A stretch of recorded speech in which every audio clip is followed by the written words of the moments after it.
आज एक बार फिर आपका स्वागत है। देश, दुनिया, मिडिल ईस्ट और इस्लामी जगत की खास खबरों के लिए आप देख रहे हैं विलायत न्यूज़। खबरों को शुरू करने से पहले आपसे रिक्वेस्ट है कि चैनल को सब्सक्राइब करें, शेयर करें और नए अपडेट्स पाने के लिए बेल आइकन को ज़रूर प्रेस कर दें।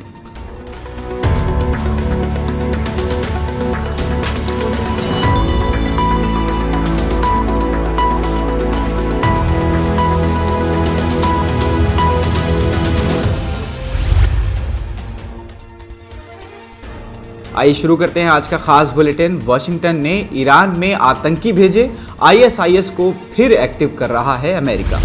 लेबनान के प्रभावशाली राजनीतिक दल और प्रतिरोधी आंदोलन हिजबुल्लाह के general secretary Sayyed Hassan Nasrallah ने ईरान के शिराज में शाह चिराग में हुए आतंकी हमले की कड़ी निंदा करते हुए ईरानी जनता और आयतुल्लाह सैयद अली खामनेई को तस्लियत पेश की है। सैयद हसन नसरुल्लाह ने कहा कि इन आतंकी हमलों के बाद क्षेत्र की जनता, खासकर ईरानी लोगों में और अधिक दूरदर्शिता और समझबूझ पैदा हो जाना चाहिए कि वो दुश्मन की साजिशों के निशाने पर हैं। उन्होंने कहा कि अमेरिका ने एक बार फिर आईएसआईएस और दूसरे वहाबी आतंकी गुटों को एक्टिव करना शुरू कर दिया है और वो सीरिया और इराक से वहाबी आतंकी सरगनाओं को सुरक्षित अफगानिस्तान पहुंचा चुका है।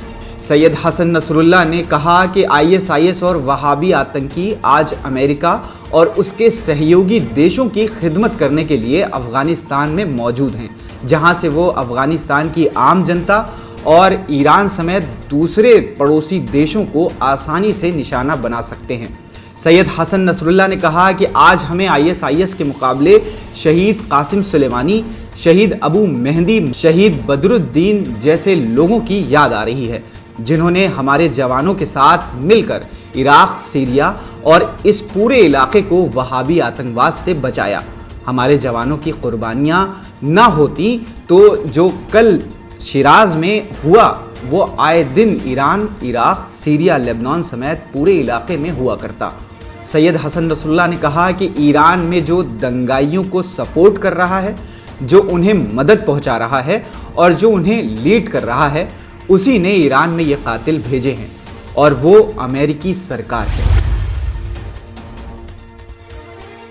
वहीं बढ़ते हैं अब अपनी अगली खबर की तरफ। सरदार कासिम सुलेमानी की हत्या के घिनौने अपराध पर गर्व करता रहा पश्चिमी जगत। ईरान के लोकप्रिय सेना नायक और आईएसआईएस समेत दूसरे वहाबी आतंकी संगठनों के खतरे से मिडिल ईस्ट समेत दुनिया भर को बचाने वाले जनरल कासिम सुलेमानी के बहाने एक बार फिर रूस के राष्ट्रपति व्लादिमीर पुतिन ने अमेरिका और पश्चिमी देशों को घेरते हुए वर्ल्ड ऑर्डर पर गंभीर सवाल उठाए। रूस के राष्ट्रपति व्लादिमीर पुतिन ने पश्चिमी जगत की नीतियों पर सवाल उठाते हुए कहा कि अमेरिका और वेस्टर्न कंट्रीज का लिबरलिज्म दुनिया भर में फैली अराजकता का कारण है। राष्ट्रपति व्लादिमीर पुतिन ने अपने लंबे चौड़े भाषण के एक हिस्से में आतंकवाद के खिलाफ संघर्ष के नायक सरदार कासिम सुलेमानी को याद करते हुए कहा कि पश्चिमी देशों ने अपने देश में संवैधानिक पद रखने वाले ईरान के सेना नायक कासिम सुलेमानी की हत्या की।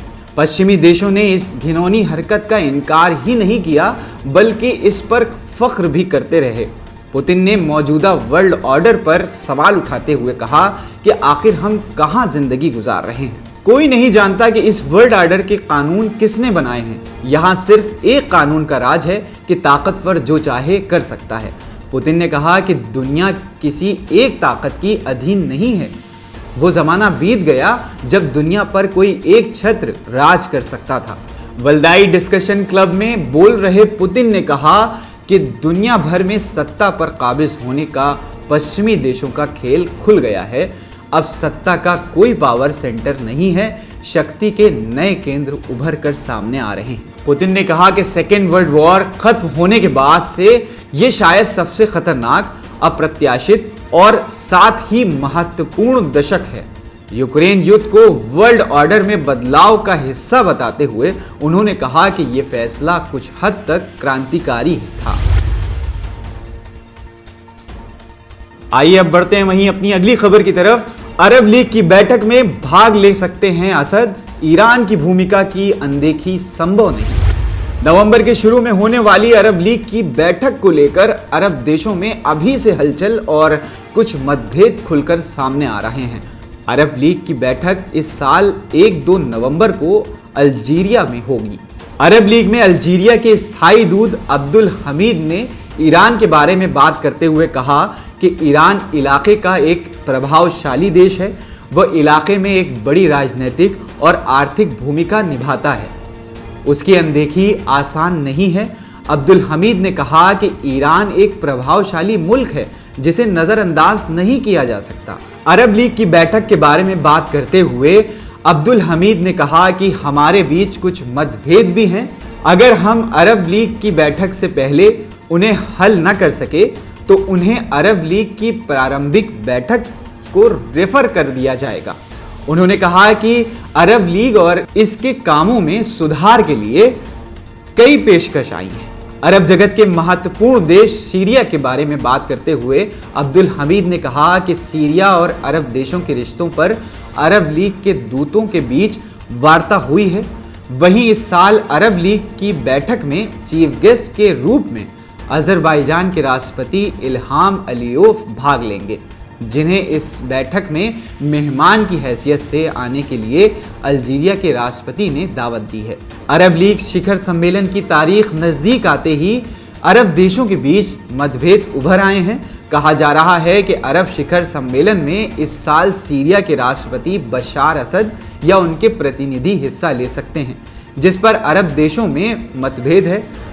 अल्जीरिया के साथ साथ संयुक्त अरब अमीरात और मिस्र चाहते हैं कि सीरिया अरब शिखर सम्मेलन में हिस्सा ले। आज का बुलेटिन यहीं समाप्त होता है। विलायत न्यूज़ को सब्सक्राइब करें, शेयर करें और बेल आइकन को ज़रूर दबाएं ताकि इससे आपको नए अपडेट्स मिल सकें।